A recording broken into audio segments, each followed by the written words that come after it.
Hey guys, Tim Wald here. Today we will be taking a look at several UO towns. We'll also be looking at UO housing, and I will give you an idea of when we plan to release to production. And if we have time, maybe a surprise at the end. So let's get started. We're at the Britain Moongate. For those of you that remember this in the, mid to late eras, when you were outside the rock circle, it would be unprotected, but if you enter the rock circle, it would be protected, at least in theory. Yeah, there we go. Works fine.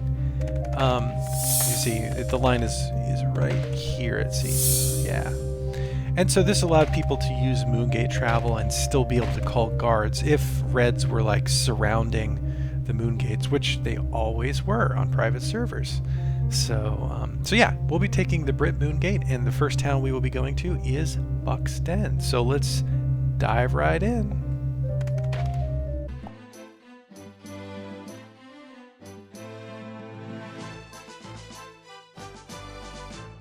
All right, Buccaneers Den. As you can see in the upper right-hand corner, it is unprotected.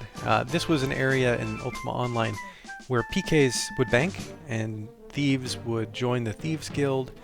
It was generally the Wild West in terms of a town. Reds were usually just going to kill anyone they saw, but sometimes guilds would, have an alliance. They wouldn't attack each other.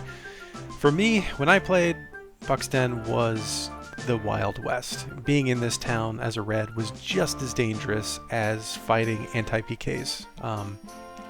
So it was pretty fun. So let's take a look at some of these buildings we got.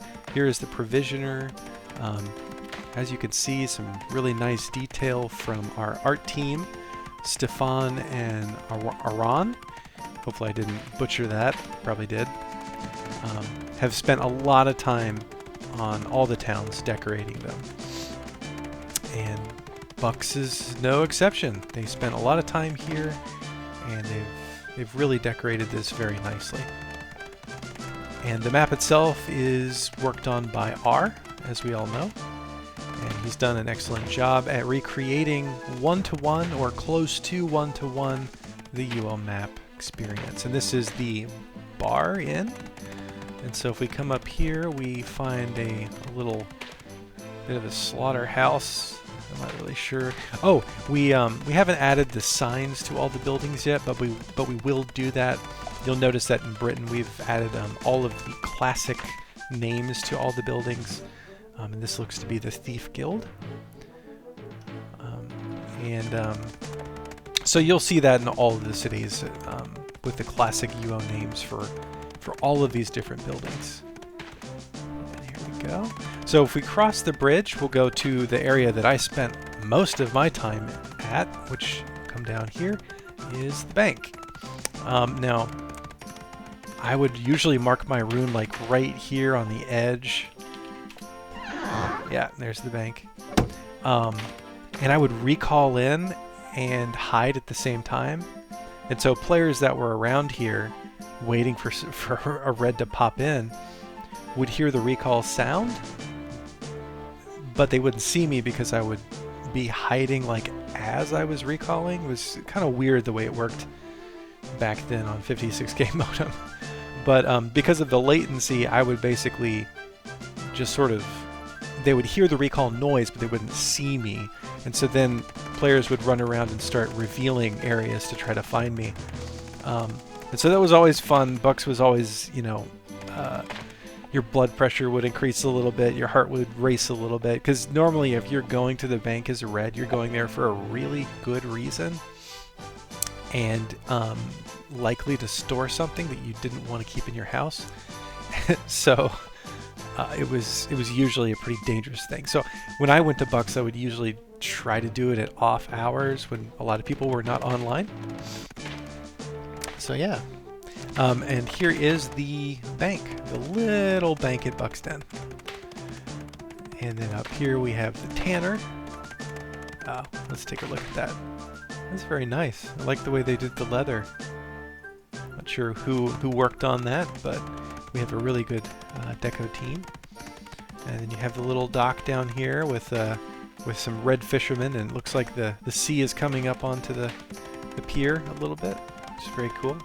So yeah, now we will approach the gate. So this was a way for people to get to Buck's Den. It was out in the wilderness around Britain, and this gate absolutely works. I just wanted to show you a little bit more while we're here. There's a home down here, and then we'll travel through that gate. It should pop us out at the Britain Moon Gate for right now. Here's the inn. It should pop us out of the Britain Moon Gate just because we haven't wired it to all of the locations, I don't think, in the world yet, but that's going to go. And now we're inside. Look at that's such a cool looking bathhouse. I like the way that we decorated this. That's very, very cool. All right. So we'll just come up here, and you know, Bucks is actually a pretty small island.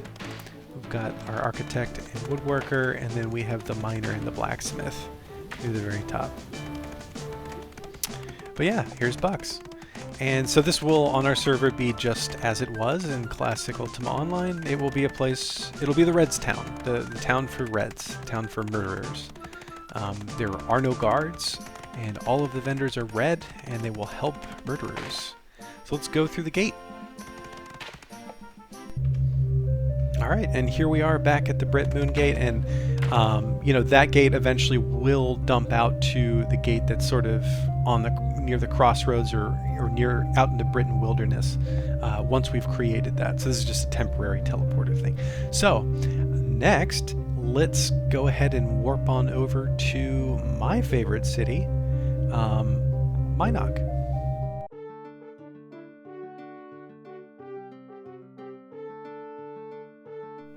Oh, wonderful Minoc. So, this is my favorite city. I've got the most amount of Ultima Online stories associated with this city and the people that lived around it. But we are starting off right outside the healer in Minoc.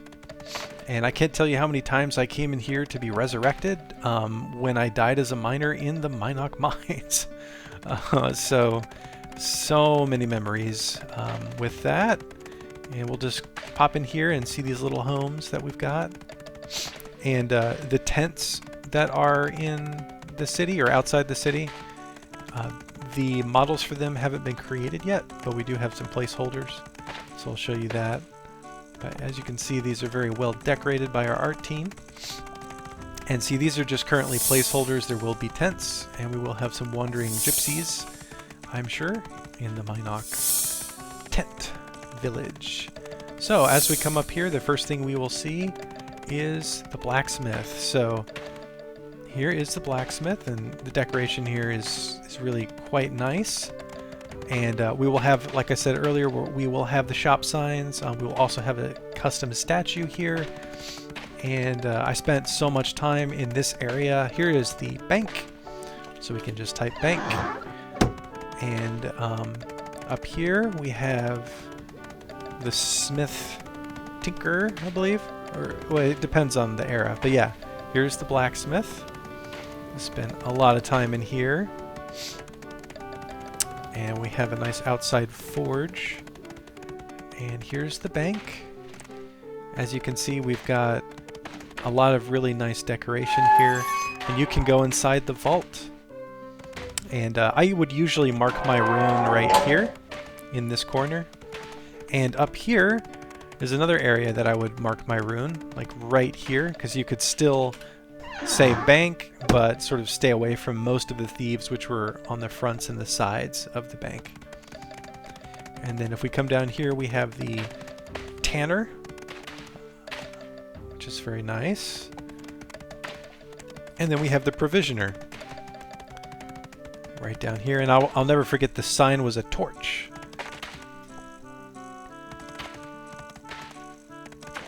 And as we enter, you can see it's very nicely designed, and we have our provisioner here.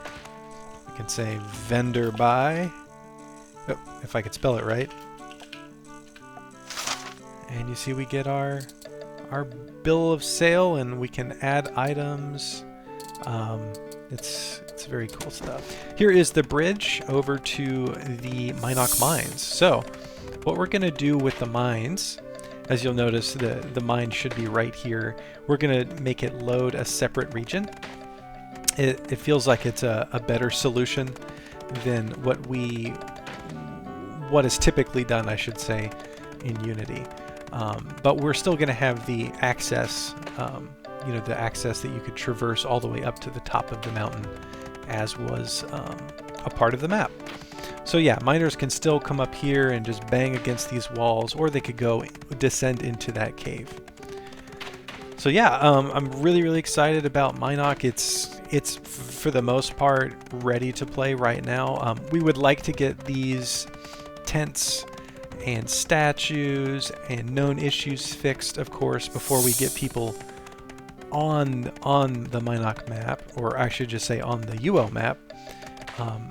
But since Minoc is one of the other fully developed cities, we definitely want to make sure it's working just as well as Britain is for players right now.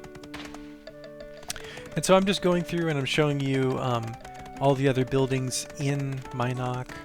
It's going to be a really quick and dirty tour. I may skip some things, but you guys can log into Test Center right now and run around and see this stuff for yourself. You don't have to take my word for it. Just pop onto Test Center and you can go to Minoc, no problemo.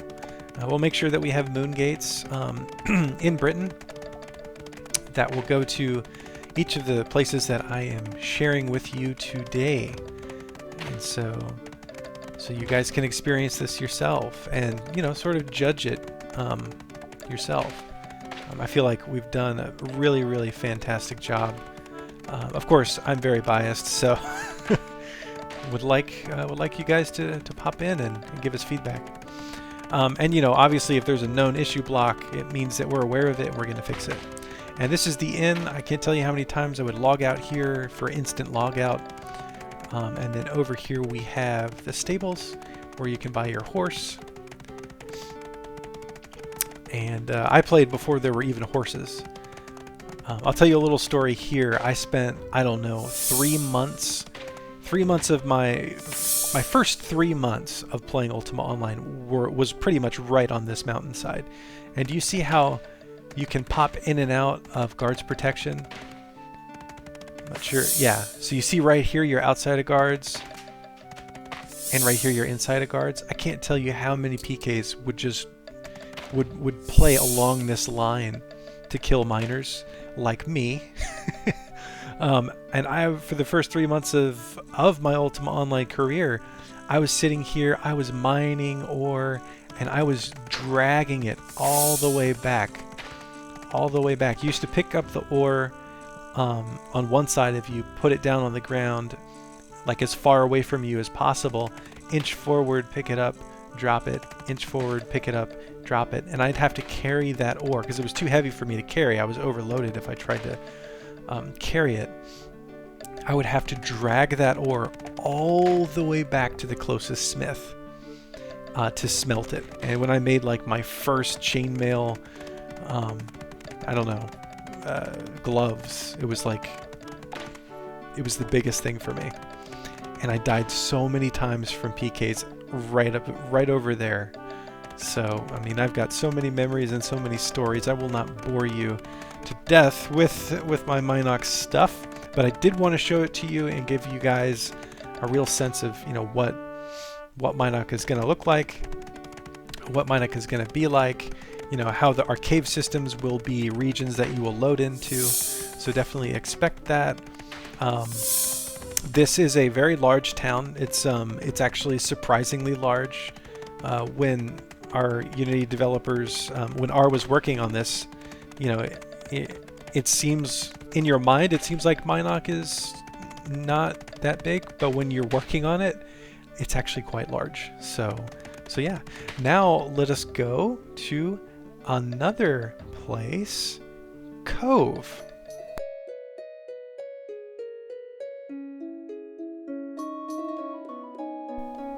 Alright, here we are at Cove. Now this is a tiny fishing village. I actually didn't spend too much time in Cove, but it is definitely a fan favorite of many UO vets. So we did it justice, I feel. It's got really nice decoration, and I do think we plan on giving our version of Cove a little bit more love in terms of utilities, amenities. You know, I can't actually remember off the top of my head if Cove had a bank, but it definitely will for us. And you know, some of the other things that maybe it lacked in the classic game, we might give it a little bit more utility, just because it is such a fan favorite fishing village. So I'll show you down here the pier for fishing. It's nicely designed by our art team. Our art team has put in a lot of hours doing this decoration and locking stuff down and making sure that it's one-to-one to Ultima Online. As you can see, we have a farm here. This is something that R has been working on and wants to introduce, and I will talk a little bit about that in a second. I just wanted to show you up here.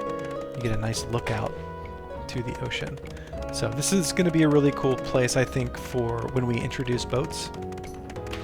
You know, you can just pull into Cove and dock your boat, and you're pretty close to a lot of things like Covetous Dungeon. You could get to Minoc from here pretty quickly. It's, you know, a little bit of a run.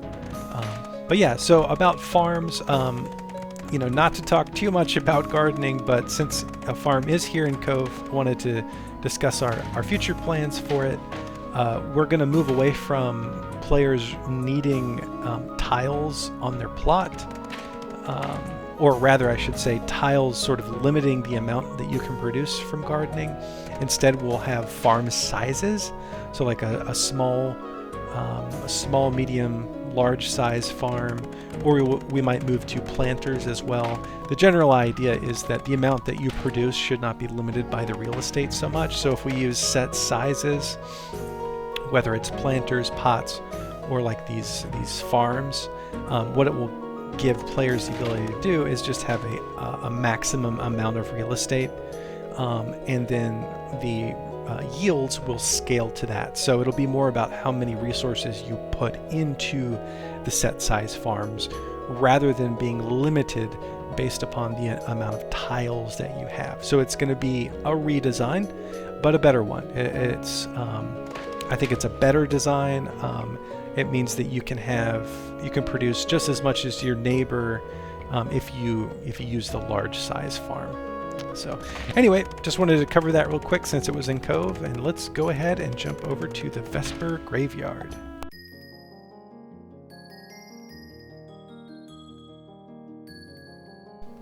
All right, here we are at the Vesper graveyard. I have died a lot here as well. In fact, most of the places I'm showing you, I've died at a lot. So whether as a thief, a miner, or a PK, yeah, it's a great thing about this game. So you'll notice the spawns are not in yet, but that's okay. We're really just trying to get everything perfect in terms of the UO templates, so do expect them to be there at some point.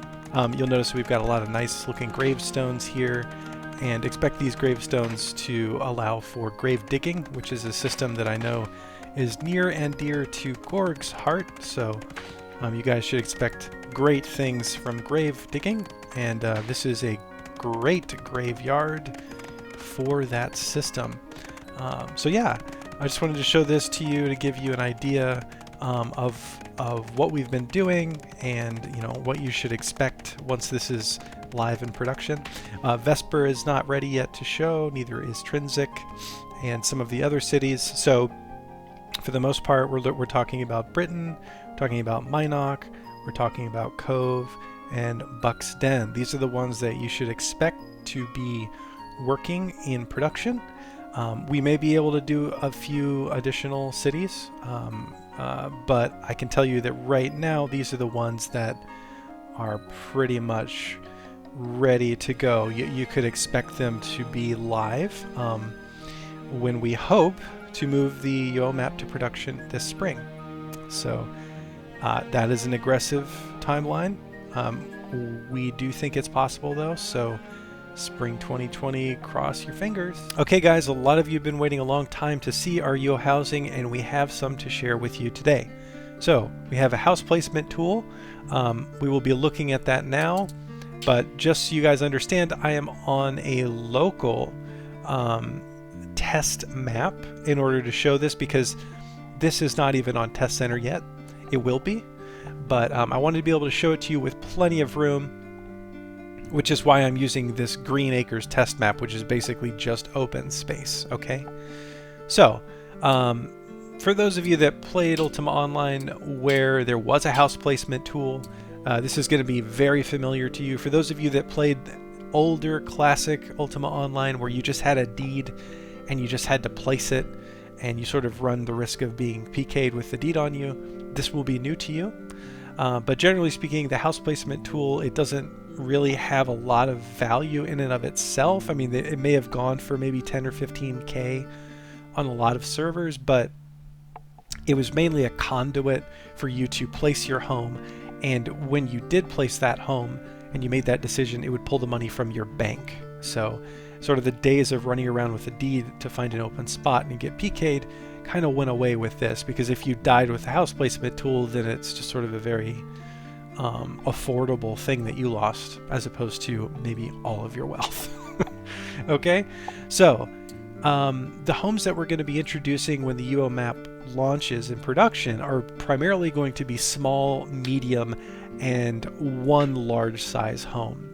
The reason for this is we want to make sure that housing is really one of the end game aspects of Legends of Ultima. So in our previous housing, I should say on our previous server, really, because our previous server is really Legends of Aria modded to be like Ultima Online, and what we're going to launch spring 2020 is really Ultima Online 2, if you will, on the UO map with UO systems, with UO map templates, with UO gold, and that means that there's going to be a whole rebalancing of the economy, which means we're going to have to make sure that housing is very expensive, especially for things like castles. I mean, it's going to be really out of reach for a lot of players for a long time, which means we need to introduce a lot of small homes and medium homes to players initially, which was why our focus was on the small, medium, and large homes. So the really big homes, the castles and the things like that, they're going to be out of reach in terms of the economy. People will not be able to make that amount of money in order to place those homes unless they've been playing for a considerable amount of time. Okay, so we've got size. You can sort of sort based on size if you want. Lockdowns, secures, and eventually, once we figure out our costs, they'll pipe right in here. And that's important because this is the tool that lets you place the home like immediately. And so you need to know if you have enough gold in your bank to place the home. We might even color it red and green if it's able to just sort of get a sneak peek at the amount of gold in your bank. It can tell you, hey, listen, you can't afford this. Okay. So what you would do, I'm going to just go with a very, very basic home, just a small stone and plaster home. I'm just going to do select, and then I immediately get a yard size prompt. So we like the classic era where there was no plot. You just place the deed, right? But we also like to give players the ability to choose to upgrade to have a yard.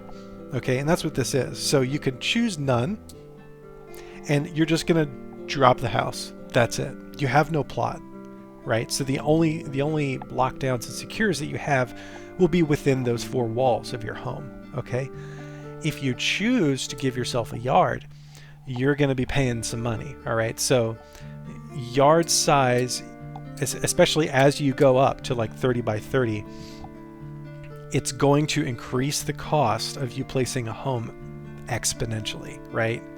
And that's by design.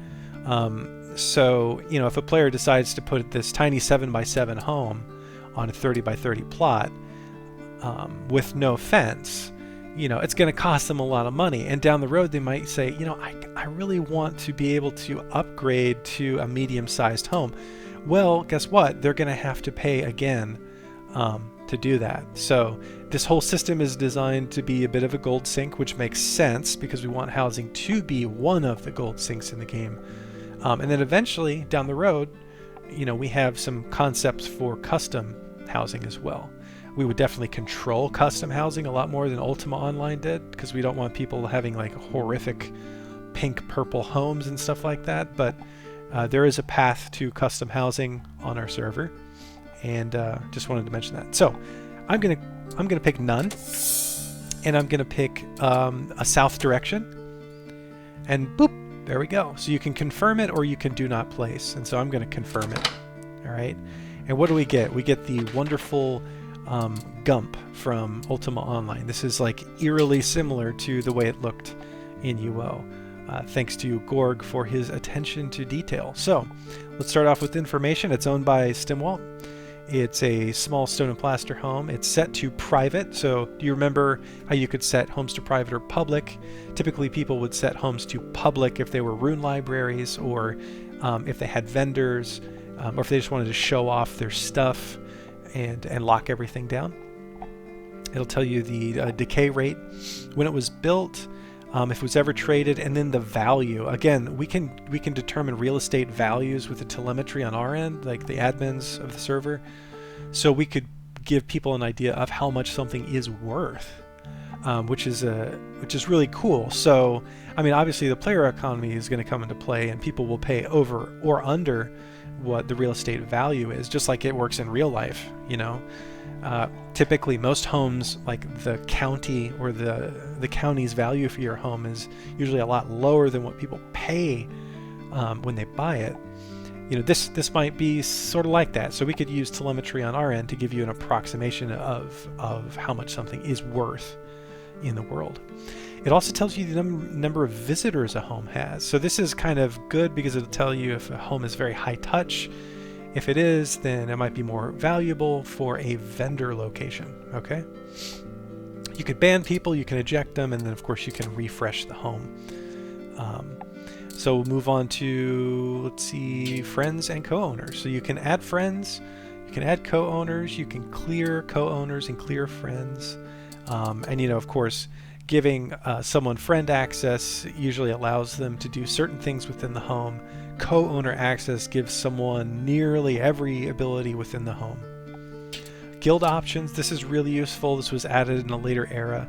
It allows you to assign like a chest to a guild member.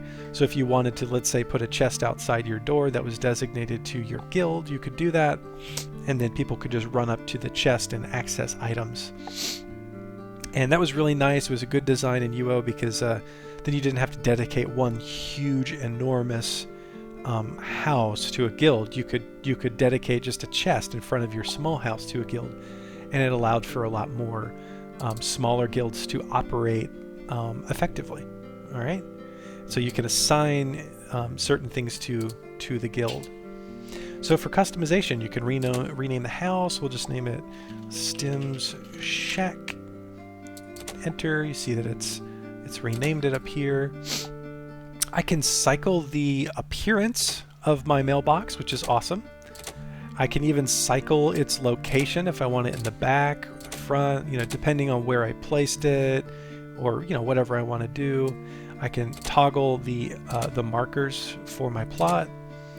I can demolish my house. I can change it to a public facing home. So this will dramatically change access to the home. If it's public, the door's not locked, things like that. People can walk in. This is more common for rune libraries or vendor homes near big cities. And of course, you could transfer ownership as well. So for storage and decorate, this will tell you the maximum number of lockdowns, securables, things like that. It'll tell you the amount of vendors that you can have. You can place a trash barrel. So if I walk inside, I can place this trash barrel. As you can see, it looks like R is already aware that we're kind of in the floor right now, so don't worry about that. We'll fix that. You can secure items, lock them down, rotate, all that good stuff. And then of course you've got your ban list, which is perpetual. It's if you ban someone from the home, then they will be permanently banned. So yeah, this is just a quick and dirty overview of the GUI here. It looks great. I'm really excited about it. Oh, and we do like the idea of the mailbox, so we're going to keep that from Legends of Aria. it's a fun thing to have. People can leave mail in your mailbox. It doesn't really do anything other than that on our server, but we kind of like it, and it's just one of those remnants from the official game. Which you know, what's wrong with the mailbox? Why not keep it? All right, so next I'm going to show you all of the different options that we have here in terms of housing. So this is a small stone and plaster house, and you'll notice that we have a bunch of variations on the small homes because, like I told you earlier, we're going to have a lot of people in small homes when the UO map ships. Because of the economy, people are only going to be able to afford small and medium-sized homes. Only the really richest player that's been with us for like the longest amount of time on the server will be able to afford medium or large size home. Okay, no one will be able to afford a castle on day one of the transition to the UO map. And so some of these are really quite nice. So like the Venetian style small home, it looks really pretty. And you know, but you know, whatever floats your boat. You know, we got an oak home. We have another stone and plaster, looks slightly different than the first one. Looks like this is another Venetian, but it's a plaster style Venetian. And then here we have just a wood foundation home. Okay, and now we're going to move down to the medium-sized house.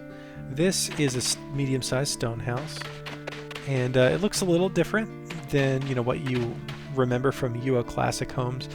Don't worry, we will do all of the UO Classic homes. We just wanted to make sure that we had enough for production. The focus was on those small homes, which I just showed you, like, I don't know, a lot of different variations on. Our next focus will be on the mediums and the large size homes. So here's a medium size home. And you would expect to see like the double forgery, you know, the ones that you remember from classic Ultima Online, coming soon. We just had to prioritize the small ones first. So here's a large stone house. This is the largest thing that even the most rich, wealthy, veteran player of Legends of Ultima will be able to afford after we transition to production. So this is really the largest thing anybody will be able to afford. The castle will be very much out of reach for everyone once we move to the UO map. Okay, now this is what I want to show you next. This is a 36 by 36 fence around a 36 by 36 plot with a 14 by 14 large stone house. So this is known as the large stone house with fence. So the reason I wanted to show you this is really where players are going to have a lot of choice. So eventually, when you have a lot of gold, you could just buy a castle and plop it right on this 36 by 36, okay? But a lot of players are not going to be able to afford that. They may be able to afford something like this much earlier, which is a large home, on a 36 by 36 plot. And then you can lock things down within here, and you can get a huge amount of secured chests.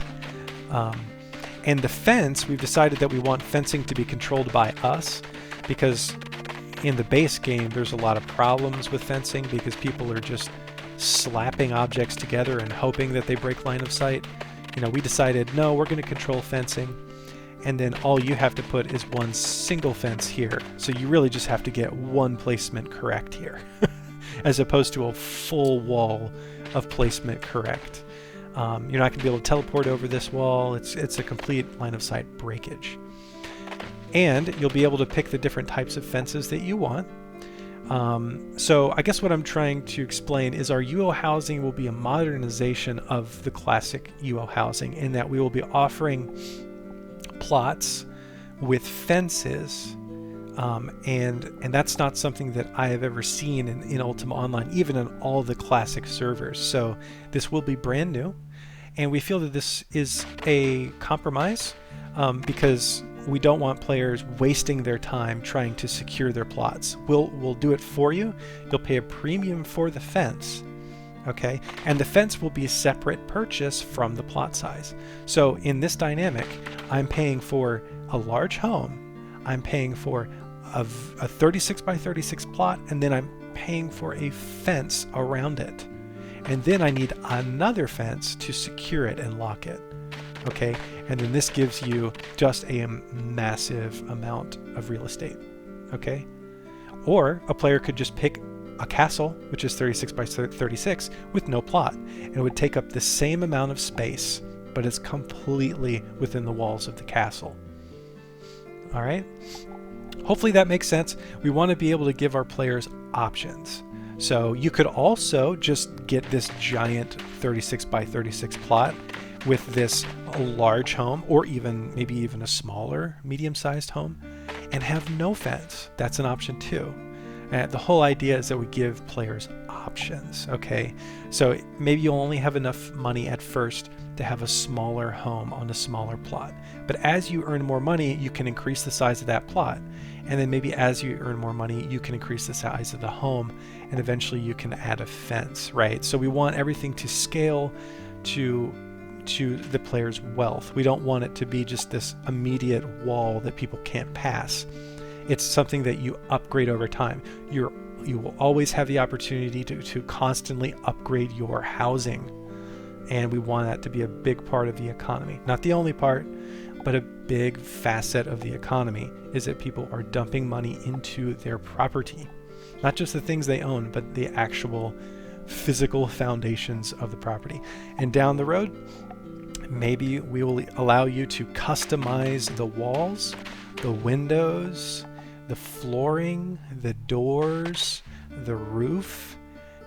I mean, we can absolutely get very, very targeted with this and granular, and so people can build their castles. Your home is your castle, right? But maybe it's not a castle. So anyway, hopefully this was exciting. I mean, we're definitely excited about it, and hopefully you guys sort of understand what we're going for. We want to offer more options. We want to offer more customization. We want it to scale to the player's wealth and not just immediately lock them out of certain aspects of housing. You can build into the home of your dreams, basically, on Legends of Ultima. All right, so now it's time to show you the surprise that I promised at the very end. We're going to show you some custom mobiles. So we've been able to do custom assets before, but we have up to this point not been able to create a custom mobile. So that would be like a mount or a dragon. So let me show you our new dragons. To start off with, I will show you the ones that come with Legends of Aria and sort of explain to you the difference in why we're doing our own dragons. And yeah, let's dive in. Alright, so we have here the Legends of Aria dragon, and it's still a pretty good model. Some issues with it though that we had is for Ultima Online, these dragons seems to be more, I'm not sure what the right word is. They don't seem to be quite as proud of a creature. The hind legs are sort of bent, almost frog-like, and its stance is very much frog-like, almost. In Ultima Online, the dragons, they stood very proudly. They had like very big forearms, and their wings also, they were more vertical. They stood upright, and like they were about to take off. Where these wings, they are very, very different from Ultima dragons. I mean, you can even see like little holes in the wings. The wings are very frayed. They're very light. It almost looks like the wings wouldn't even work for this creature. And also the tail is just a lot bigger than the body. The tail itself is almost as long as the torso and the neck and the head. And then it has this strange, like, dinosaur-like, you know, spiked tail. So this dragon really is not an Ultima dragon. It's still a good dragon. And also the eye itself on this model, you know, it's very basic. You know, you can barely even, there is no pupil. And there's a lot of horns going on the head, and you know, the texture quality, it could be better. It could be better. So, you know, we decided let's make our own dragon. So I will start off by showing you our new dragon. All right, so this is our new dragon. I think the first thing that will jump out at you initially is that when they're both the comparable size of these, when they're both around the same size, this looks much more like a classic dragon. It has massive arms and massive legs. Its armor is scaled. Its texture quality is high. I mean, well, that's the llama head, but the eyeball, I mean, you can see the intelligence of this creature just by looking at it. The wings, they're much taller, they're much more powerful, and you know, the texture quality of this is just so much higher. And we'll come to the back. The tail is much more like a dragon, what you would expect. It doesn't have, you know, this I'm not really sure, like sort of like a spiked tail. It's from I think it was inspired from a dinosaur that isn't really much of a dragon at all. You know, the wings, they don't have holes in them. You know, some of the stuff is just obvious. This is just much more of a classic dragon, where, you know, this is sort of like a wyvern on steroids, I would say. I mean, you could argue that it's a dragon because it has 4 legs, where a wyvern, the wings are part of the front arms.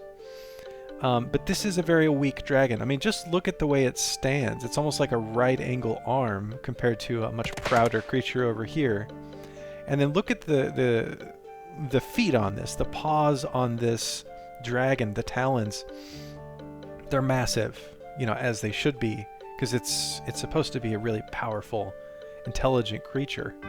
And so yeah, this is the direction we're going with our dragons. We want them to be powerful, proud, scaled, huge, powerful wings, and dragon-like tails. So we're really happy with this. This is the base model, just so you know. And I will show you the white worm that we have. It's based off this model. We're going to have a wide array of dragons, so they're going to have many different hues. They'll have different pupils. So we might have a system where we introduce rare eye color, rare skin color, and then, you know, the ultra rare combination of skin color and eye color. You know, just to add sort of that cool aspect to taming and acquiring dragons and trading and selling them. You know, getting that really, really rare dragon will be based on how it looks. Stats are important too, but, you know, having a white worm with purple eyes, you know, that could be eventually an incredibly rare dragon where you may not care so much if it has perfect stats. So let's take a look at the white worm. All right, guys, so this is the white worm. As you can see, we've already worked on this quite a bit, and our white worm has beautiful ice blue eyes, beautiful / terrifying ice blue eyes, and you know, it's a mixture of white and gray all over.